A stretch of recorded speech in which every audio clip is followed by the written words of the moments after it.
If you hear nothing else from this video, if your child wants a fish tank, you're the adult, and the responsibility ultimately falls on your shoulders to make sure these fish have a happy, healthy life and a great ecosystem. So your child wants a fish tank, and that is great. You've got these wonderful ideas that it's going to be this fun and exciting experience, not only for your child, but probably for the both of you. It's going to be fun setting up a fish tank. It's going to be fun buying new fish. It's going to be fun feeding the fish, and all of that is so true. Maybe it's going to be a learning experience for your child. They're going to get to learn about nature and about life and how to care for animals, and that is a great responsibility. There are some things you should consider before you buy that first tank. Let's talk about it now.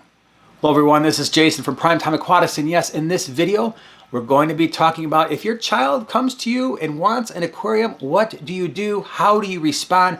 Now, I'm going to be looking at this from a number of different angles. If you're new to the channel, I've been fish keeping for well over 40 years. We've got somewhere between 70 and 80 tanks in our fish room running at all times. I have a master's degree in biotechnology and chemical science, as well as a master's cert in aquaculture and fish health. But most importantly, when it comes to this video, a lot of that doesn't matter. What matters most is I have two teenage sons. One is 18 and one is almost 15, and they've been in this fish room since they were very, very young. And so I'm going to be bringing that experience into this conversation. I think the first thing you need to do if your child comes to you and wants a fish tank is do a little bit of research. Figure out what you're going to be getting yourself into. We have a beginner series. It's 6 parts.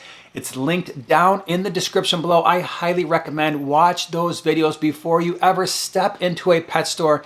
It's going to take you about an hour, but it's going to save you so much time and so many issues later on. I think one of the first things you need to consider is how much time and money do you want to spend. A lot of people get into fish keeping because they think it's going to be easier than keeping other types of animals like lizards and cats and dogs and gerbils. And that may be partially true, but there's a whole lot more to consider. The upfront cost of keeping fish, it can be a little bit expensive. And there is a time commitment. Do you have about an hour a week dedicated to maintaining your fish tank? While it's fun feeding fish and watching them swim around, fish tanks do need regular aquarium maintenance, something that we cover in our beginner series linked in the description. So you do have to set aside some time. It is going to cost you some money. The next thing you want to consider is what size tank do you want in your home? While it's very easy at first to go on the smaller side, 2.5, 5 gallons, those particular aquariums, one, they're not really good for beginners because it's hard to manage stable water parameters, and two, there's just not a whole lot you can put in that size tank. There are better options for beginners. I usually recommend somewhere between a 10-gallon and a 20-gallon. You can go to your Petco's and your PetSmarts, and you can get an entire kit that has all the basics for you for not a lot of money.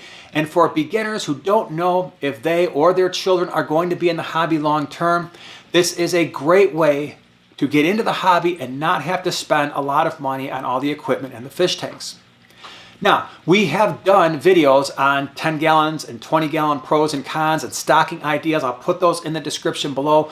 But really, that is a sweet spot where you're going to have a tank large enough where you're going to have some options where your child's not going to get bored later on because the only thing they can keep in a really small tank are maybe some snails and possibly a betta.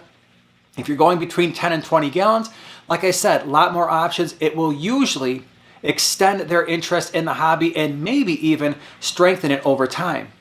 I think one important issue that we have to address is children can be very interested in something and within just a few weeks have no interest in it at all. And this is something that is very normal for children. This is what they do. They're exploring the world around them. The younger they are, sometimes the more fickle they can be. If you've got an older child, sometimes the interests that they develop tend to be more stable. But just know if you get into the aquarium keeping hobby, as I've mentioned already, this responsibility, especially if you have young children, is ultimately your responsibility to make sure the fish are happy and healthy and well cared for. If your child loses interest, you have to know going into it, what is your game plan? What are you going to do? Are you still willing to care for that 10 to 20 gallon fish tank? Are you still willing to take that hour out of your busy schedule every week? Not only that, but what do you do when the weather starts getting nicer and vacations start kicking in, those fish still need to be cared for. And so that's something that often, especially when we get into the colder months, around Christmas time, we buy that aquarium and we're stuck in the house for a while in a lot of parts of certainly North America. And then the weather gets nice and children's sports starts happening, life gets busy, and the fish tank gets neglected. You need to make sure long term that this is a commitment that you and your child can make together. Reinforce to them that this is a commitment, that it is going to take them about an hour per week outside of the feeding and looking at the fish just to care for your aquarium. One of the ways to keep people interested in the hobby, especially children, is build community around fish keeping. There are lots of ways to do this.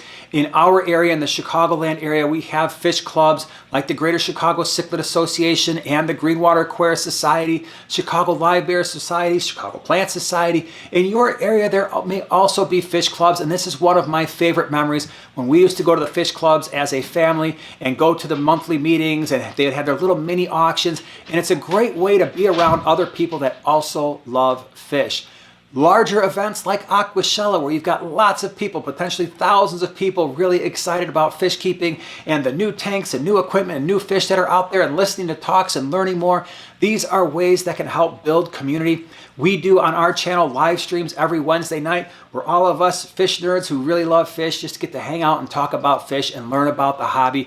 So there are things you can do to hopefully help keep your child interested in it long term. The other thing I would like to suggest, if you're getting that 10 to 20 gallon tank and your child wants a certain type of gravel, maybe they want colorful plants, let your child be the one that decorates the tank. Let them pick out the fish, provided that the fish and the tank setup is healthy for the fish. And so just make sure that the fish are appropriately sized for the tank. They have the proper personality. They go together. Make sure that the decorations that are put in the tank aren't harmful to the fish. Again, these are all things that you can learn together, do your research, and it can be a lot of fun. Bottom line is this: fish keeping, having an aquarium can be so much fun, as evidenced by all the fish tanks that you see behind me. We absolutely love it. It can be a great learning experience for your child to learn how to care for living things. Definitely check out the beginner series we have in the description below. Appreciate you being here. We'll see you in the next one.